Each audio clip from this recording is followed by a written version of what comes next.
नमस्कार। Devda concept YouTube channel में आप सभी का हार्दिक स्वागत है।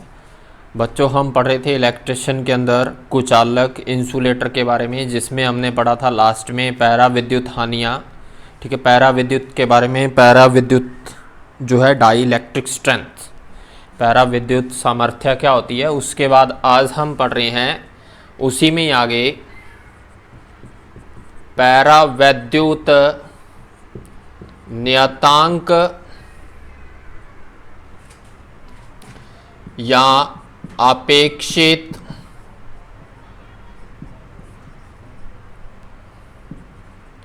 विद्युतशीलता। Die electric constant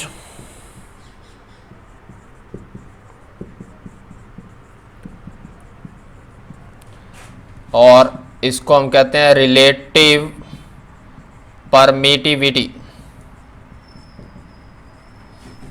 die electric constant या रिलेटिव परमिटिविटी, इसके बारे में हम बात कर रहे हैं बच्चों। ये बात ध्यान रखनी है। क्लियर। अगर हम बात करें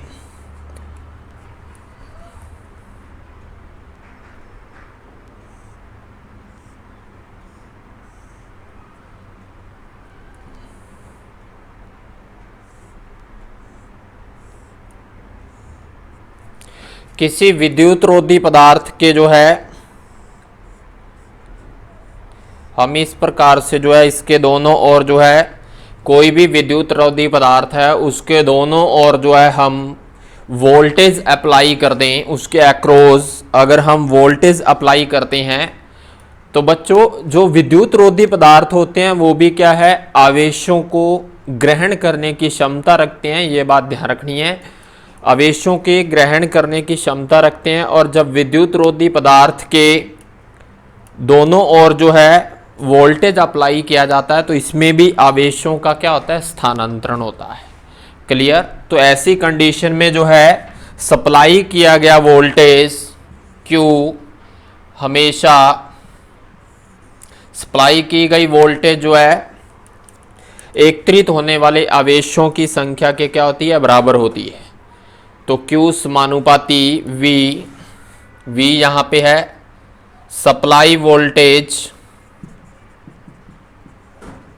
ये बात ध्यान रखनी है। और यह समानुपाती या आप कह लो इसको अनुक्रमानुपाती, बात एक ही होती है। समानुपाती या अनुक्रमानुपाती, ये बात ध्यान रखनी है।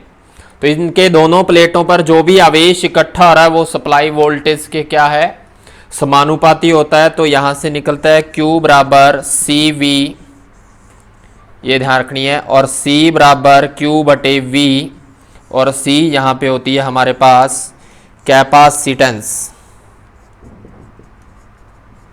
और ये जो है एक प्रकार का C क्या है, एक कांस्टेंट है।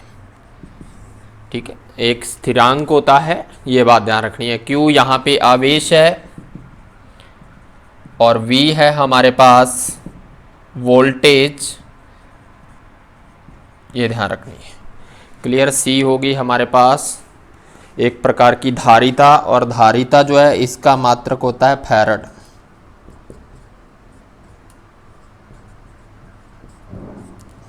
क्लियर, ये ध्यान रखनी है। तो हम कह सकते हैं किसी माध्यम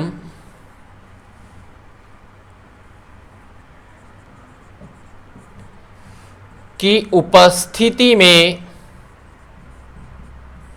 किसी माध्यम की उपस्थिति में, मान लीजिए इनके बीच कोई भी जो है पैरा विद्युत माध्यम भरा हुआ है, किसी माध्यम की उपस्थिति में आवेशों के मध्य बल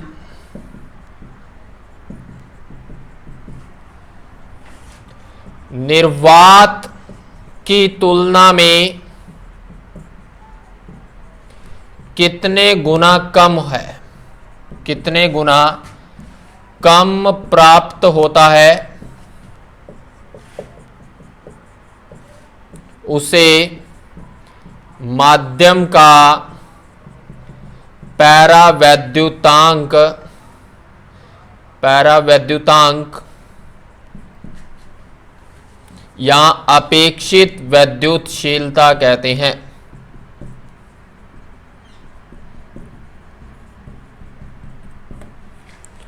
अपेक्षित विद्युतशीलता कहते हैं, ये बात ध्यान रखनी है। क्लियर। किसी माध्यम में उपस्थित आवेशों के बीच जो बल है वो एयर की तुलना में कितने गुना कम है, क्योंकि एयर की क्या है, विद्युतशीलता सबसे कम होती है, अपेक्षित विद्युतशीलता, ये बात ध्यान रखनी है। तो यहाँ पर जो है हमारे पास पैराविद्युत नियतांक उसको लिखते हैं हम के से, के बराबर एप्सिलॉन आर बराबर E medium एप्सिलॉनो medium upon एप्सिलॉनो not, ये ध्यान रखना है। ये हो जाएगी हमारे पास अपेक्षित विद्युतशीलता, अपेक्षित विद्युतशीलता, रिलेटिव परमिटिविटी, और के जो है यहाँ पे पैरावैद्युत नियतांक है, जिसे हम कहते हैं डाई इलेक्ट्रिक कांस्टेंट। क्लियर, ये ध्यान रखना है। डाई इलेक्ट्रिक ये होगी अपेक्षित विद्युतशीलता, और ये होती है माध्यम की विद्युतशीलता, किसी माध्यम की विद्युतशीलता, और ई नोट होती है एयर हवा या निर्वात वैक्यूम की विद्युतशीलता। क्लियर। ई मीडियम किसी माध्यम की विद्युतशीलता अपॉन हवा या निर्वात की विद्युतशीलता, ये बात ध्यान रखनी है। तो हम यहां से अगर केवल परमिटिविटी निकालेंगे तो परमिटिविटी हो जाएगा एप्सिलॉन नॉट और एप्सिलॉन आर, और ये आ जाएगी केवल हमारे पास परमिटिविटी विद्युतशीलता, और विद्युतशीलता जो होती है ये हो जाएगी फैरड प्रति मीटर में। फैरड प्रति मीटर इसका मात्रक होता है, ये बात ध्यान रखनी है। और जो हमारे पास ये वैल्यू है एप्सिलॉन नॉट, इसका मान होता है, ये कांस्टेंट है, वायु या निर्वात का, वायु या निर्वात की विद्युतशीलता का मान होता है 8.85 इंटू 10 की घात -12 farad upon metre, farad upon metre में। ये बात ध्यान रखनी है बच्चों। ये हो जाएगी हमारे पास एप्सिलॉन नॉट, वायु या निर्वात की विद्युतशीलता का मान जो है हमारे पास ये होता है, ये बात ध्यान रखनी है। क्लियर, लिख लिया सबने बच्चों। ये होता है पैराविद्युत नियतांक अपेक्षित विद्युतशीलता के बारे में। क्लियर, लिख लो जल्दी, वीडियो रोक के लिख लो या इसका स्क्रीनशॉट ले लेना, ये ध्यान रखना है।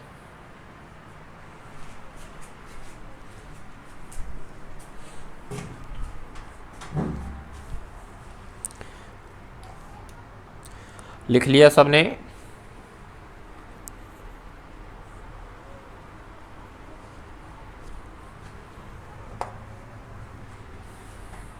समझ में आ गया। किसी माध्यम में उपस्थित आवेशों के मध्य निर्वात की तुलना में कितने गुना कम बल प्राप्त होता है, वही हमारा माध्यम का पैराविद्युत नियतांक या अपेक्षित विद्युतशीलता होती है।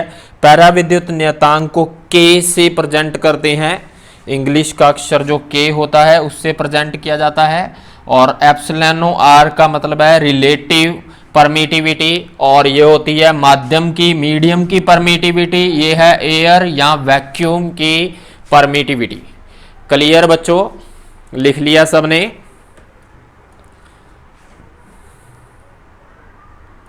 इसके बाद हम आगे चलें।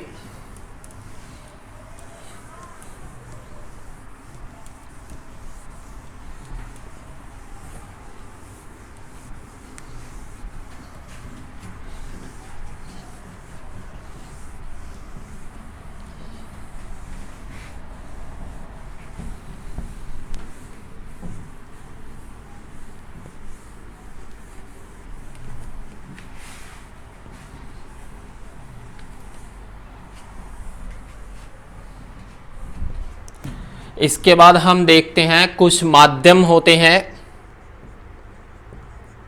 कुछ माध्यम हैं और उनकी जो है एप्सिलॉन आर, उनकी अपेक्षित विद्युतशीलता के बारे में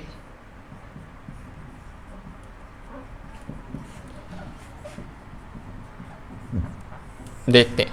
देखिए अपेक्षित विद्युतशीलता जो है इसका कोई मात्रक नहीं होता, ये यूनिट लेस होती है, मात्रकहीन होती है, ये बात ध्यान रखनी है। क्लियर? मात्रकहीन होती है, यूनिट लेस होती है। क्लियर? लिख लिया सबने बच्चों? इसके बाद हम चले माध्यम पहला हमारे पास हवा। हवा की रिलेटिव परमिटिविटी होती है 1.006। सेकंड नंबर पे हमारे पास डिस्टिल वाटर। देखिए आसूत जल, आसूत जल जो होता है डिस्टिल वाटर, डिस्टिल वाटर कहाँ यूज करते हैं हम? लेड एसिड बैटरियों में जो है विद्युत अपघट्य के साथ जो है सल्फ्यूरिक अम्ल के साथ मिलाकर इलेक्ट्रोलाइट बनाते हैं। क्लियर? इसकी होती है 80। इसके बाद थर्ड नंबर पे आता है पैराफिन मोम। पैराफिन मोम इसकी होती है 2 से 2.5। फिर आता है नेक्स्ट पेपर, कागज जो होते हैं इसकी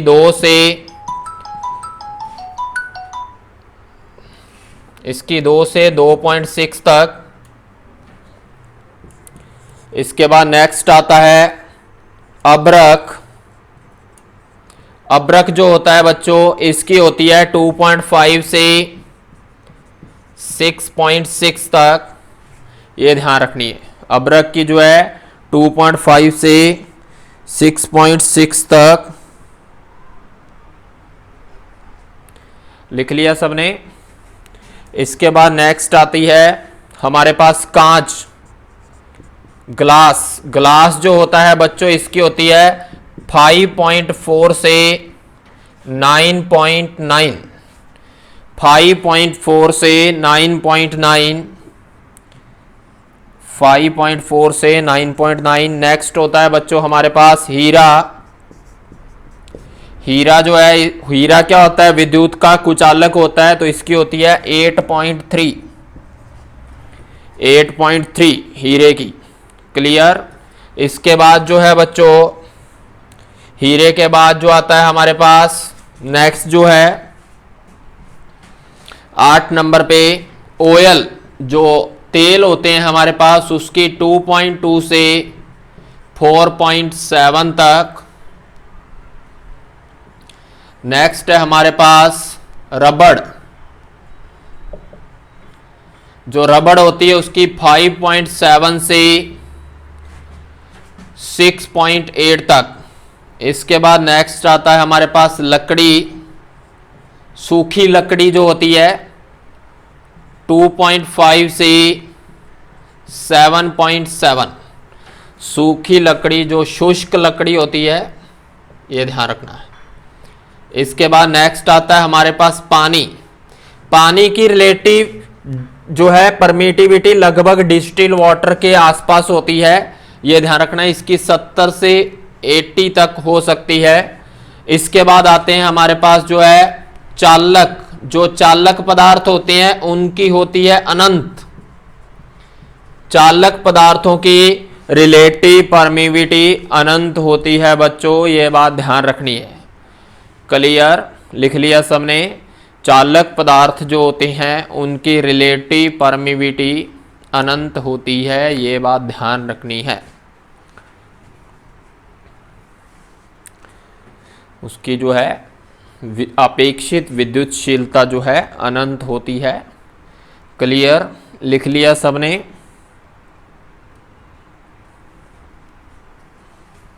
ऐसे सीधे क्वेश्चन पूछे जाते हैं आपसे। इसमें इंपॉर्टेंट जो है हमारे पास बच्चों चालक, जल, ऑयल, इसके अलावा माइका और हवा, एयर, डिस्टिल वाटर और ये तो लगभग सेम जैसे हैं, ठीक है। ये सबसे ज़्यादा इंपॉर्टेंट है, ये ध्यान रखना है।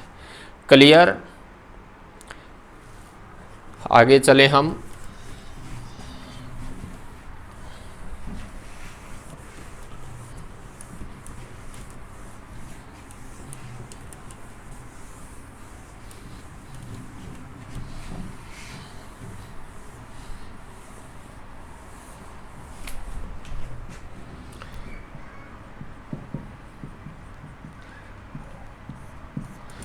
बच्चों कुचालकों के जो है पैराविद्युत नियतांक देख लिया हमने, पैराविद्युत सामर्थ्य क्या होती है वो देखी, इसके अलावा ब्रेकडाउन वोल्टेज क्या होता है उसके बारे में देखा।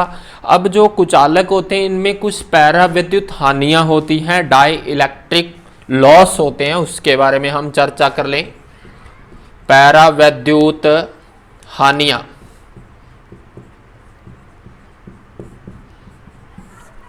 क्लियर। पैराविद्युत हानियां क्या होती है बच्चों, देखिए जो कैपेसिटर आप पढ़ते हो, कैपेसिटर किसका बना होता है, एल्युमिनियम या टैंटालम की पन्नियों के बीच मोम या तेल संसेचित कागज को लगाकर कैपेसिटर बनाया जाता है। कैपेसिटर क्या होती है, दो प्लेटें होती हैं, दो अलग अलग प्लेटों के बीच जो है हम यहां पर अगर हम पैराविद्युत माध्यम के रूप में यूज करें एयर, और एयर का क्या था एप्सिलॉन नॉट, पैराविद्युत माध्यम एयर भरा हुआ है और दोनों प्लेटों को हमने बैटरी से जोड़ दिया प्लस माइनस, और एक प्लेट, दोनों प्लेटें किसकी हैं, एल्युमिनियम की, एल्युमिनियम या टैंटालम की पतली पन्नियां होती हैं। इन प्लेटों के बीच जब हम निर्वात या वायु भर देंगे पैराविद्युत माध्यम के रूप में, तो प्लेटों पर जब बैटरी जिस हिसाब से हम इससे जोड़ेंगे तो प्लेटों पर आवेश एकत्रित होगा, पॉजिटिव और नेगेटिव। क्लियर। एक तरफ हमारे पास पॉजिटिव आवेश आ जाएगा, दूसरी तरफ नेगेटिव आवेश आ जाएगा। क्लियर, ये बात हमें पता है। अब जैसे जैसे कैपेसिटर चार्ज होगी तो इसमें धारा प्रवाह स्टार्टिंग में ज़्यादा होगा, जैसे जैसे कैपेसिटर चार्ज होता जाएगा तो धारा प्रवाह धीरे धीरे कम होगा। क्लियर। और जब कैपेसिटर की वोल्टेज अप्लाई वोल्टेज के बराबर हो जाती है तो धारा प्रवाह क्या होती है, शून्य है। तो इसी कंडीशन की हम बात कर रहे हैं। जब किसी कैपेसिटर या विद्युत रोधी को किसी एसी सप्लाई से प्रत्यावर्ती धारा से जोड़ा जाता है तो उसमें कोई शक्ति व्यय नहीं होता। अगर हम केवल कैपेसिटर, जब हमने पढ़ा था शुद्ध कैपेसिटी परिपथ, शुद्ध संधारित्र परिपथ, उसमें हमने क्या पढ़ा था, शक्ति व्यय क्या होता है, शून्य है। क्लियर। जब हमने बात करें कि एक कैपेसिटर को हम विद्युत सप्लाई से जोड़ रहे हैं तो उसमें शक्ति व्यय शून्य होता है, क्योंकि उस समय जो है प्रयुक्त वोल्टेज, अप्लाई वोल्टेज से जो धारा होती है वो 90 डिग्री क्या करती है, लीड करती है। आई हो जाएगी यहां पे आवेशित धारा जो है, केवल कैपेसिटर की बात करें, शुद्ध धारतीय परिपथ, शुद्ध कैपेसिटी परिपथ में क्या होता है बच्चों, वोल्टेज से धारा 90 डिग्री लीड करती है, लेकिन इसी के कारण उसमें विद्युत शक्ति व्यय क्या होता है, शून्य। लेकिन जो विद्युत रोधी होते हैं बच्चों, विद्युत रोधियों में ऐसा नहीं होता। जब किसी विद्युत रोधी की हम बात करें तो विद्युत रोधी में कुछ ना कुछ ऊर्जा व्यय जरूर होता है, उसकी बात हम करें। जो विद्युत रोधी होते हैं उसमें ऊर्जा व्यय अवश्य होगा, यह बात आपको ध्यान रखनी है, क्योंकि इस समय जो है अप्लाइड वोल्टेज जो थी, अप्लाइड वोल्टेज और चार्जिंग धारा, आवेशित धारा जो है, अप्लाइड वोल्टेज से धारा जो है 90 डिग्री पे शुद्ध संधारित्र कैपेसिटी परिपथ में लीड करेगी, लेकिन विद्युत रोधी के अंदर जो है ऐसा नहीं होता। अप्लाइड वोल्टेज से धारा जो है कुछ ही कोण से आगे लीड करती है, ये बात ध्यान रखनी है। इस कोण को हम मान लेते हैं थीटा और इसको हम मान लेते हैं डेल्टा। डेल्टा, इसे डेल्टा कहते हैं, ये बात ध्यान रखनी है, ठीक है। डेल्टा अप्लाइड वोल्टेज से डेल्टा। अब डेल्टा का हम मान निकालेंगे तो ये हो जाएगा 90 माइनस थीटा। तो ये जो डेल्टा होता है, डेल्टा जो हो जाएगा यहाँ पे, ये हो जाएगा पैरा विद्युत हानियों का कोण। ये हो जाएगा पैरा विद्युत हानि कोण। क्लियर। डाई इलेक्ट्रिक लॉस का एंगल हो जाएगा, ये ध्यान रखना है। तो हम कह सकते हैं कॉस थीटा जो होगी, क्षैतिज घटक, हॉरिजॉन्टल घटक कॉस थीटा, और वर्टिकल घटक क्या हो जाएगा, साइन डेल्टा। तो कॉस थीटा जो है ये किसके बराबर हो गया, साइन डेल्टा के। ये बात ध्यान रखनी है। तो अधिकतर जो होता है, ये बात ध्यान रखनी है, जो अधिकतर हम मानते हैं विद्युत रोधियों में कोण का मान क्या होता है, नगण्य होता है। ये बात ध्यान रखनी है। अधिकतर विद्युत रोधी जो होते हैं में कोण जो होती है ये वाली, वो लगभग नगण्य होती है। क्लियर। नगण्य होने के कारण इसमें जो शक्ति व्यय होगा, शक्ति व्यय जो होगा वो हम निकाल सकते हैं। तो शक्ति व्यय होगा P बराबर, शक्ति व्यय हो जाएगी P बराबर V स्क्वायर 2 पाई FC tan डेल्टा। P बराबर V स्क्वायर 2 पाई FC tan डेल्टा। F यहां पे आवर्ती है, C है धारिता, और डेल्टा है आपके पास एंगल। ये ध्यान रखना। इस प्रकार से हम जो है इसको निकाल सकते हैं शक्ति को, ये ध्यान रखनी है। क्लियर। इसके बाद हम बात करें तो पैरा विद्युत हानियां जो हैं, ये जो पैरा विद्युत हानियां होती हैं, इनको प्रभावित करने वाले कारक, जो इनको प्रभावित करते हैं उनके कारकों के बारे में बात करें तो पैरा विद्युत हानियां किससे प्रभावित होंगी बच्चों, ये होती है प्रयुक्त वोल्टेज व आवृत्ति बढ़ने पर। अगर हम सप्लाई वोल्टेज और आवृत्ति को बढ़ा देंगे तो क्या होगा, पैरा विद्युत हानियां क्या हो जाएंगी, बढ़ जाएंगी। क्लियर। इसके अलावा जो है दूसरा, आर्द्रता की उपस्थिति। अगर कुचालक में नमी या आर्द्रता है तो उसमें भी ये क्या हो जाएंगी, बढ़ेंगी। पैरा विद्युत हानियां जो है बढ़ जाएंगी, ये बात ध्यान रखनी है। और वोल्टेज आवृत्ति बढ़ाने पे भी बढ़ेंगी। क्लियर। इसके बाद हम बात करें नेक्स्ट, तो तापमान में वृद्धि होने पर भी, तापमान बढ़ने पर जो है ये हानियां बढ़ जाएंगी, ये ध्यान रखना है। क्लियर। पैरा विद्युत हानियां जो है इससे प्रभावित होती हैं। ये सारा था हमारा जो है कुचालक से संबंधित जो है पैरा विद्युत हानियां, पैरा विद्युत सामर्थ्य, भंजन वोल्टेज, ब्रेकडाउन वोल्टेज, इसके अलावा पैरा विद्युत नियतांक। ठीक है।